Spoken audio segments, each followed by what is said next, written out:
lagi di Offside Duo. Gue juga kembali temani sama nggak jauh-jauh Sabto Haryo lagi. Apa kabar Mas Haryo? Baik Ji. Gimana set baru gue setelah minggu lalu berubah lagi ya?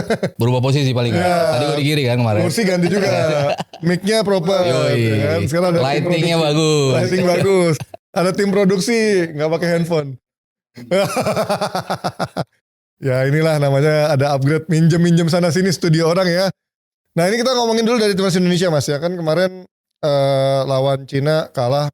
Memang orang merasakan lawan Cina ini harusnya kita mendapatkan 3 poin. Tapi sebenarnya kalau kita lihat lagi balikin ke levelnya lawan Cina dan juga di grup ini tuh memang kan kita memang harusnya ranking terbawah kan. Betul. Dari semua yang ada di grup ini kan. Kemudian apakah memang ketika kita sudah bisa seri lawan Arab, lawan Australia, lawan Bahrain, apakah itu terkesan kita jadi ke bawah euforia Jumawa dan kita lupa bahwa sebenarnya kita masih menjadi underdog loh di grup ini, bukan otomatis kita bisa ngebantai Cina gitu. Iya, jadi kayak kita overachieve sebetulnya kan. Oke. Kayak balik lagi ke ekspektasi awal ya. Ekspektasi awal kita harus lihat Jepang peringkat pertama di pot 1, Australia peringkat pertama di pot 2, Arab peringkat pertama di pot 3, Bahrain peringkat pertama di pot 4, China peringkat pertama di pot 5. Kita ada di pot 6. Jadi memang secara kualitas di atas kertas, kalau kita bicara runutan sampai ada penyusunan peringkat itu memang kita paling bawah. Yeah.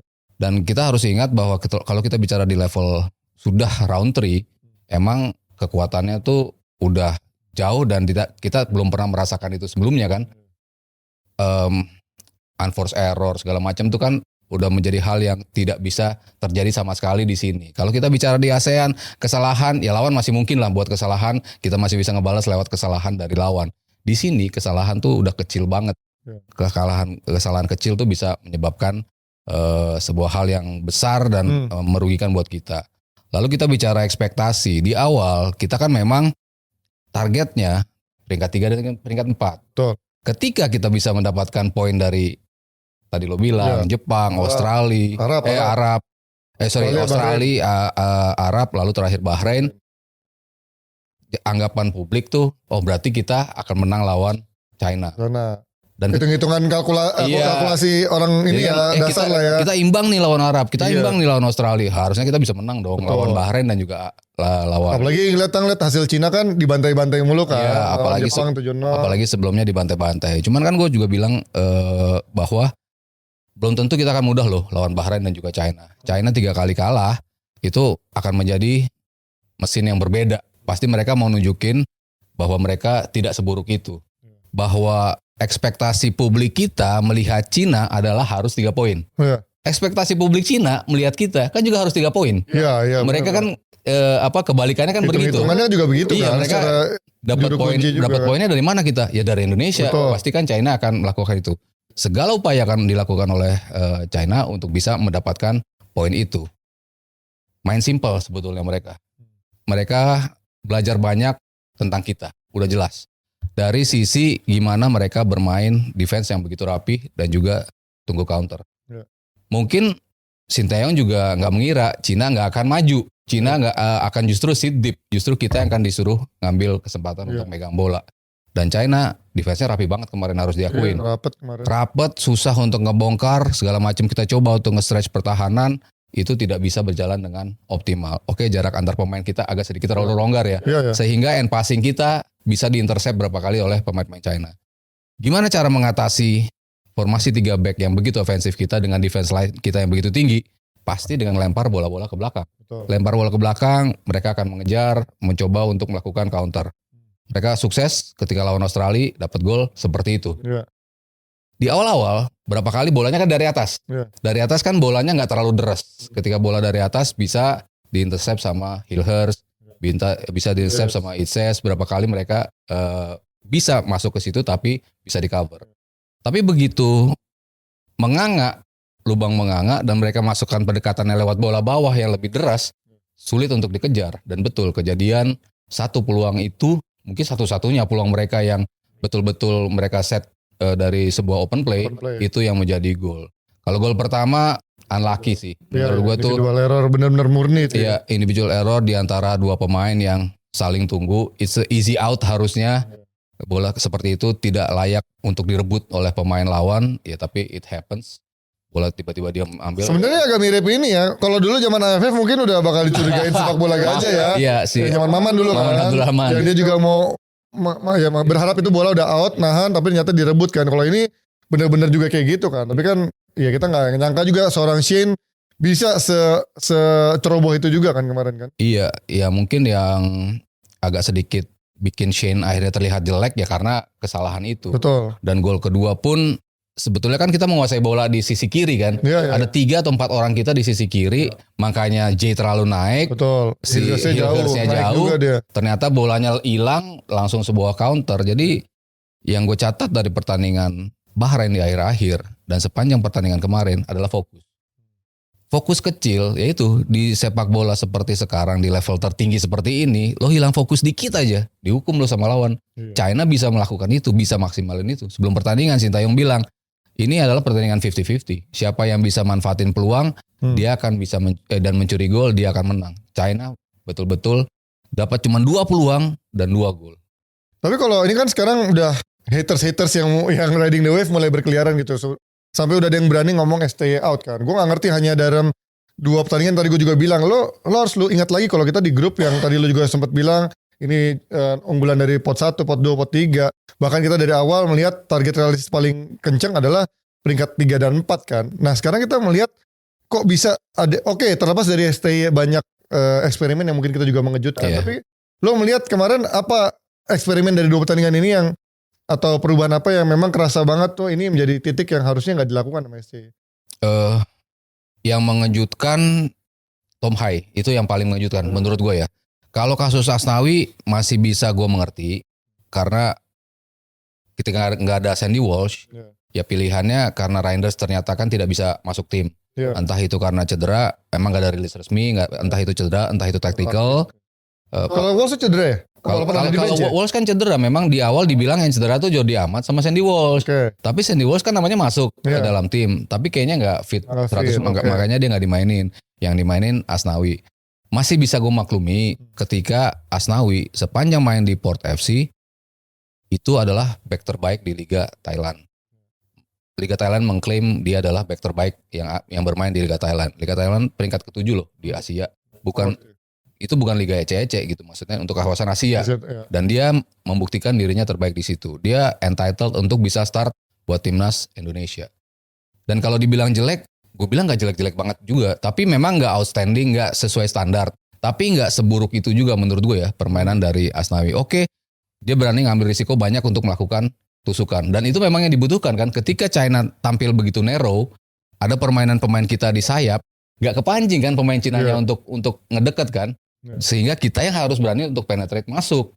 Jepang melakukan itu karena mereka punya Mitoma, karena mereka punya Kubo, Minamino bisa masuk dari sisi seperti itu.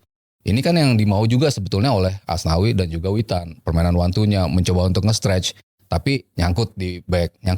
Ya karena memang defense dan juga intercept China tuh lagi kebetulan kemarin tuh bagus banget gitu. Jadi kita nggak bisa explore itu. Jadi ya menurut gua pemilihan Asnawi yaitu masuk akal menurut gue gitu. Cuman kan kalau kita bicara rotasi, gue selalu berprinsip dimanapun tim itu, mau klub kek, mau timnas kek, begitu lo mau coba untuk melakukan sebuah rotasi, backbone lo tuh nggak boleh diubah. Gue selalu kan ngomong seperti itu kan. Porosnya tuh nggak boleh lo ubah. Kiper udah pasti, back tengah udah pasti, gelandangnya udah pasti Tom Hai, ya depan mau strike atau Ragnar lah. Tapi poros itu lo nggak boleh ganti. Kiri kanannya tuh masih bisa lo utak-atik lah. Mau di sininya si Hilgers, mau di sininya si Rido atau Hubner atau Verdong siapapun. Tengahnya juga mau temannya si Jenner, mau temannya si Nathan. Tapi Hai-nya adalah sosok yang tetap wajib dimainkan karena kan ada dan tidak ada Hai kan kelihatan banget kan. Tim ini tuh kreativitinya tuh hilang ketika nggak ada Tom Hai. Walaupun mungkin dia nggak se-eksepsional biasanya mainnya gitu ya. Tapi tetap aja sosok kreativiti itu kita masih butuhkan dari Tom Hai. Mungkin kalau gua bisa mengatakan blunder dari segala macam putusan 4 kemarin, ya salah satu menurut gua ya Tom Hai-nya. Tapi menurut lu masih ada masalah gak sih dengan match fitness dia? Karena kan memang kalau sebelumnya memang dia seperti cadangan juga lawan Australia kan. Sebelumnya lawan Arab kelihatan banget dia kecapean. Kalau itu memang bisa dimengerti karena dia belum punya klub. Dengan sekarang dia juga sudah punya klub di Almer. Apakah memang secara match fitnessnya belum terbentuk walaupun sudah berjalan berapa bulan ya dia baru gabung sama Almer. Apakah memang dia punya masalah kebugaran Mas menurut lo? Kayaknya sih enggak ya. Murni kayaknya Sintayong betul-betul nggak mengira China akan pendekatannya seperti itu. Di preskon pelatih China bilang bahwa kita akan full press. Tapi itu tidak mereka lakukan kan. Mereka full pressnya ketika pemain kita masuk ke lapangan mereka. Begitu menginjakkan satu kaki ke lapangan tengah baru mereka mulai maju. Tapi mereka nggak ngedekat. Kadang-kadang aja lah mengganggu gitu. Cuman kan nggak full press terus-terusan. Nggak kayak Bahrain di pertandingan babak pertama kan. Yang bikin kita nggak bisa keluar. Makanya position kita masih cukup tinggi. Iya, position kita cukup tinggi. Tapi ya mungkin ketika dia melihat China kok nggak kayak gitu, udah kadung nggak ada pemain kreatif kan yang untuk bisa melakukan itu. Jadi mungkin dia melihat ada kesalahan-kesalahan atau tidak optimalnya permainan dari tim, membutuhkan pergantian yang seperti kemarin gue juga bicarakan saat reaction, gue bilang, wah ini jelas harus masuk nih Tom Hai, di belakang juga harus masuk si Rido, dan di depan harus masuk Marcelino. Gue pikir bertahap. Taunya langsung tiga-tiganya kan dimainin. Oh benar nih sesuai skenario yang harapan gue yang akan ada pergantiannya seperti itu. China juga 2-0. Iya makin deep lagi kan mereka. Makin gak melakukan serangan. Betul-betul menjaga aja pertahanannya seperti apa. Makin sulit kita untuk melakukan tekanan. Untuk bisa nge-stretch pertahanan tuh makin susah. Setelah mereka unggul 2 gol. Jadi kalau lo bicara match fitness. Ya menurut gue kayaknya sih gak mencoba untuk nanti ketika Cina melakukan pressing terus-terusan di babak pertama dan ada kelelahan di situ, baru dia akan maksimalin Tom Hai. Seperti halnya ketika lawan Australia kan seperti itu kan. 20 menit terakhir Tom Hai masuk, berbeda kan kita bisa melakukan pressing. Mungkin itu yang ada di bayangan awal Sintayong. Dia mungkin tidak mengira China akan senegatif itu mainnya. China akan punya defense sebagus itu. Jadi banyak yang kayaknya skenario-nya akhirnya nggak berjalan. Bukan karena pilihan pemainnya, tapi karena lawannya bermainnya seperti itu. Itu kalau kita melihat sekarang kan kita harus move on nih. Udah perdebatan terjadi di timeline semua media sosial, nyerang pemain, nyerang STY, lagi-lagi ada yang ngangkat naturalisasi, lagi-lagi ada yang menyebutkan kita over proud dan segala macam. Tapi kalau kita sekarang ngomongin next match itu. Next match ini menurut gue adalah fixture yang paling berat lah buat kita kan, karena lawan Jepang dan lawan Arab satu lagi kan. Arab mungkin kita sudah bisa. Kalau di atas kertas kemarin kita kemarin bisa kok nahan imbang ya. Menang ya kemarin? Sama. Oh iya sama kan. Nahan imbang kita golin juga dengan sangat bagus walaupun ada deflect-nya juga di babak pertama bahkan kita nguasain pertandingan. Tapi kan ya itu kadang-kadang kita nggak bisa memperhitungkan semuanya secara sesuai logika dan di atas kertas gitu kan. Karena lawan Cina aja kita pikir yang secara level di paling bawahnya tim-tim yang kita lawan, ternyata Cina malah bisa meraih kemenangan lawan kita gitu kan. Nah sekarang dengan adanya Kevin Hicks harusnya udah bisa main kan. Kalau memang secara administrasi sudah komplit dan lain-lain, harusnya sudah bisa main. Tapi apakah dia bisa membantu cukup banyak untuk menghadapi Jepang dulu deh Mas? Karena Jepang ini kan kayaknya ya susah lah.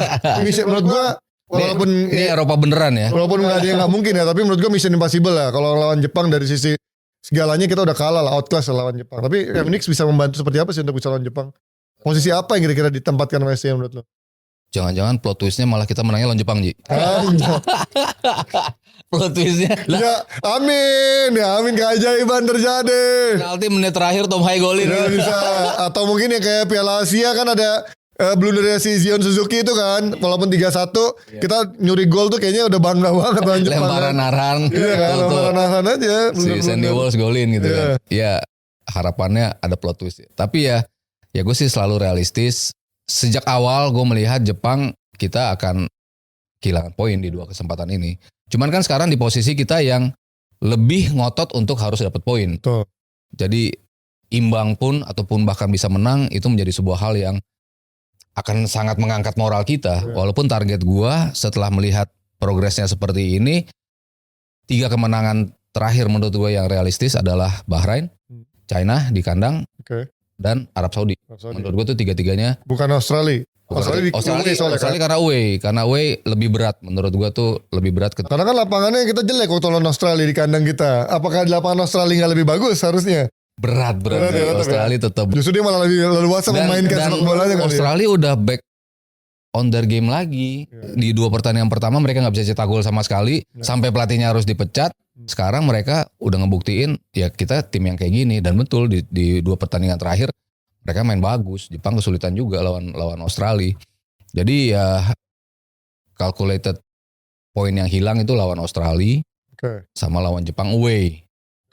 Tapi 3 poin di sini yang menurut gua visible adalah Bahrain, China dan juga Arab Saudi. Arab Saudi menurut lo kita bisa nyuri poin? Bisa menang bahkan. Atau even menang? Menurut gua bisa menang. Karena Arab Saudinya lagi nggak bagus Ji. Lagi dia masih belum adjust sama taktiknya Mancini ya. Dengan gaya sepak bola menyerangnya itu ya. Mancini datang pada tim yang nggak sebagus itu ternyata timnya. Jadi dia agak sulit juga untuk bisa. Sudah terbiasa bermain dengan nanti.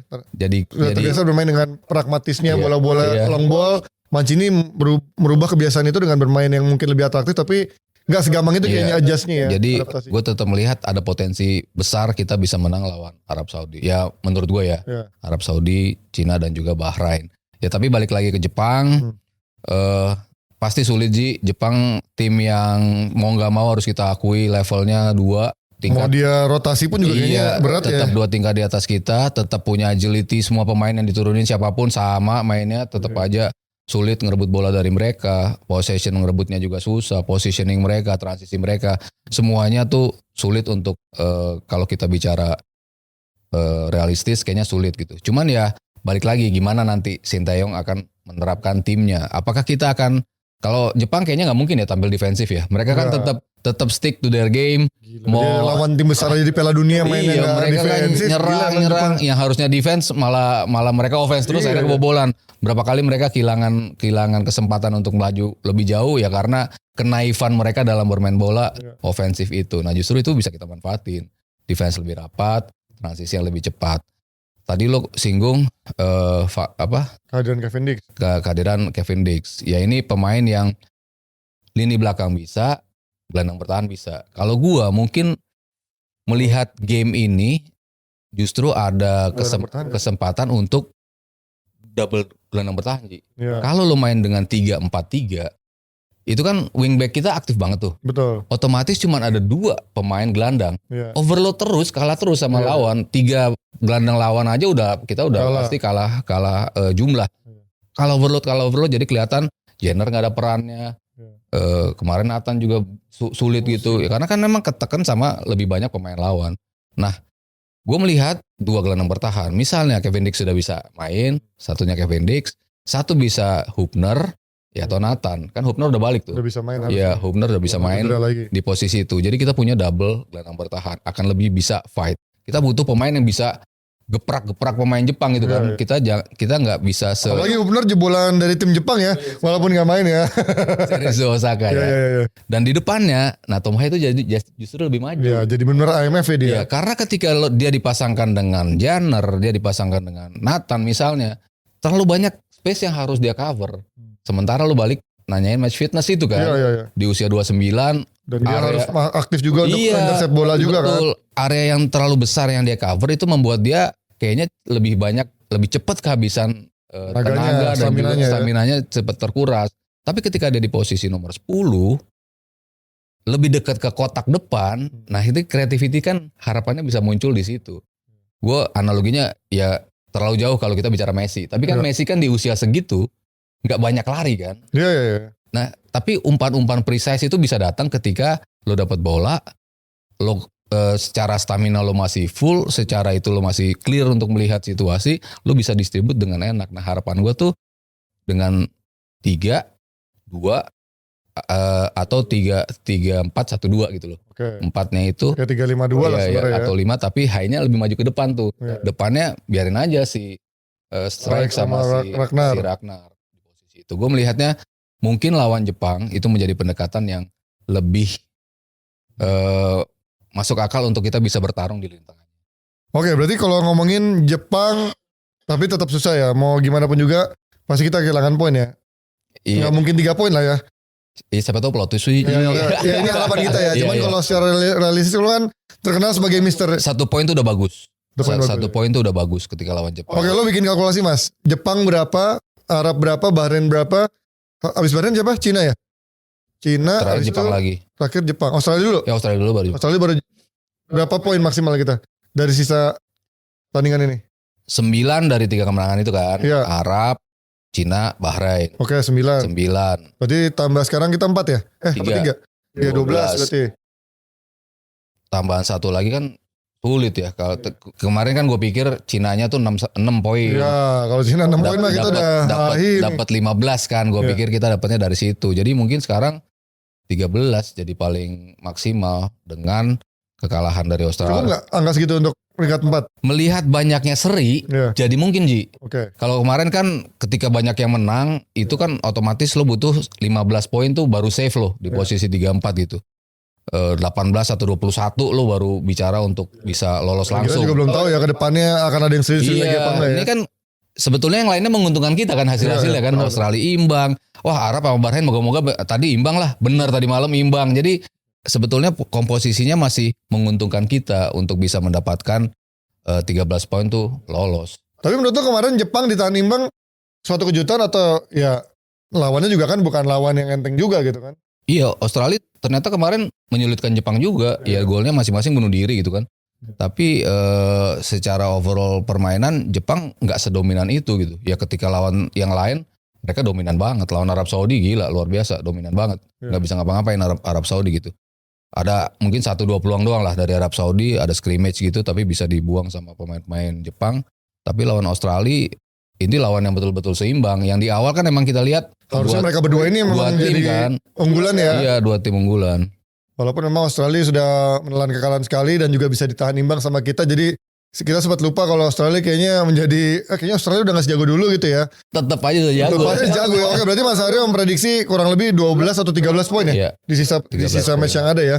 Ya kita lihat apakah ini akan menjadi, ya semoga juga ada plot twist ya. Tadi harapan kita semua lawan Jepang minimal satu pertandingan kita bisa nyuri lah, 1 poin minimal. Gak usah menang juga gak apa-apa gitu. Semua pertandingan di Jakarta harus berujung poin. Nah, ya kan? Walaupun Jakarta pasti mainnya nih ya. Kan 9 tambah 1 10 ya. Tapi lapangannya udah bagus Mas. Karena kan udah digelar nih, udah bukan ditanam cocok tanam lagi kan. Nah, harusnya udah bagus lah ya. Karena kayaknya kalau pindah kecil kemungkinannya ya. Venue-nya karena gue pernah mendengar dari sisi komersil itu memang sangat jauh ya. Dari sisi kalau nggak salah di luar-luar kan 30-40 ribu. Sementara GBK 70 ribu 80 ribu gitu kan. Memang dari sisi komersil sangat jauh itu untuk bisa kemungkinannya dipindah gitu venue-nya. Dan gak mungkin kan bisa aja misalnya 35 ribu di GBT. Kalau rumput paling bagus kan memang di GBT. Sekarang, ya.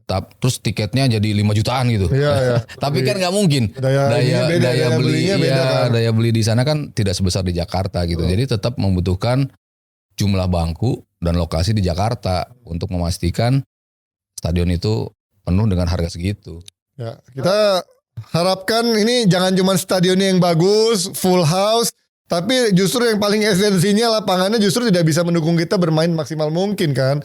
Bahkan waktu dilawan Australia kemarin masih sampai harus digunting-guntingin rumputnya karena masih ketinggian. Mungkin juga STY yang minta, seingat gue, karena katanya Hanif di sana kan bilang katanya STY bilang untuk minta diguntingin sedikit karena emang terlalu tinggi lah rumputnya.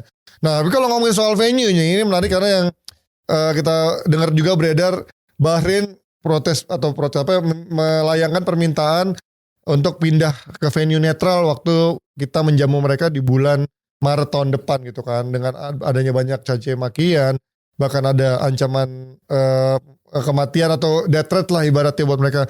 Sejauh mana sih Mas ancaman-ancaman berupa serangan media sosial dan lain-lain ini bisa berujung diseriusi oleh AFC atau FIFA sampai akhirnya venue-nya ini mungkin untuk digelar di tempat netral di luar Indonesia? Iya, bisa sangat diseriusi. Mungkin ya? Mungkin. Ketika itu diajukan ke FIFA, ke AFC lalu ke FIFA, dan FIFA melihat hal itu sebagai hal yang sangat ada ke arah situ. Kan FIFA teman kita, Mas. Ada kantornya di sana. Iya benar. Aja kan peraturan di sepak bolanya kan tetap aja lo nggak boleh begitu kan. Peraturan terhadap serangan terhadap wasit kan berapa kali terjadi juga. Kita bicara di level klub Eropa, berapa klub wasit-wasit asal Eropa yang dirugikan, dapat death threat. Klubnya kan juga ditindak juga kan, klub di mana supporternya melakukan tindakan seperti itu. Ketika dan mereka punya bukti yang cukup banyak kan, sampai federasi IG-nya hilang, diserang, mau dihack websitenya, sampai wasit-wasitnya dibocorin nomor teleponnya tuh nggak tahu gue bener apa enggak ya, gue nggak nyoba sih nomor teleponnya, cuman ada 3 nomor telepon yang dipamerin, wah gila nih netizen kan. Itu ya maksudnya kalau kita melakukan kayak gitu kan harus tahu impactnya akan Buat kita juga ya. buat kitanya seperti Bumerang apa. untuk timnas kita juga Iya, itu takutnya bisa ya. menjadi bumerang. Ketika nanti lagu kebangsaan mereka pasti akan dibu. Iya. Kayaknya melihat ini kayaknya Pastilah. bakal dibu. Nah, itu kan pasti ada juga hukuman buat kita. Hal-hal kayak gitu kan akan memperbesar kans kita tuh untuk kedepannya tuh posisinya kurang kuat gitu untuk dalam hal disiplin, dalam hal kayak gitu-gitu. Jadi ya semakin banyak nanti threat itu datang, semakin mendekat mereka datang ke sini, threatnya tuh semakin banyak, ya bisa jadi itu akan diseriusi kan, karena kita tahu cukup nekat ya orang-orang di kita untuk melakukan itu. Nanti diseriusin juga kan, dipikirnya oleh itu, wah bisa jadi nih kejadian seperti ini. Kemarin pembatalan Piala Dunia itu kan diseriusin kan, Iya. karena mereka tahu potensi ketika tim yang penolakan itu datang, ketika tim itu sampai datang nanti tim itu gimana ya? Enggak deh, kita nggak mau ambil risk seperti itu, dibatalkan. Ya bisa aja hal-hal seperti itu terjadi.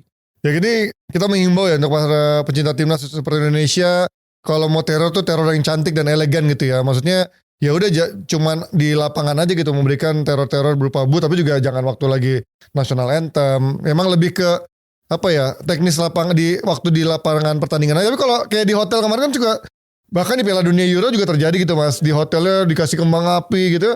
Itu sebenarnya secara rulesnya kena gak sih kayak gitu? Itu ada hukumannya juga sih. Ada hukumannya sanksi juga. Finansial iya, kali ya? Sanksi finansial tuh pasti ada.